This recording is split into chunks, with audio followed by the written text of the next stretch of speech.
Kesempatan ini betul-betul akan kami simak, betul-betul akan kami contreng bahwa poin-poin yang mungkin bisa menjadi acuan, bisa menjadi arahan, bahkan untuk hal-hal langkah positif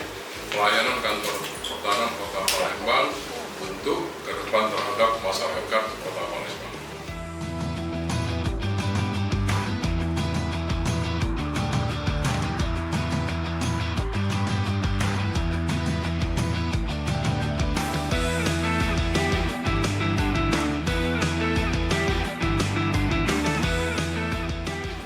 Dari Kota Palembang mengajak kantor pertanahan Kota Palembang ini dalam rangka untuk mungkin memberikan masukan ataupun minta penjelasan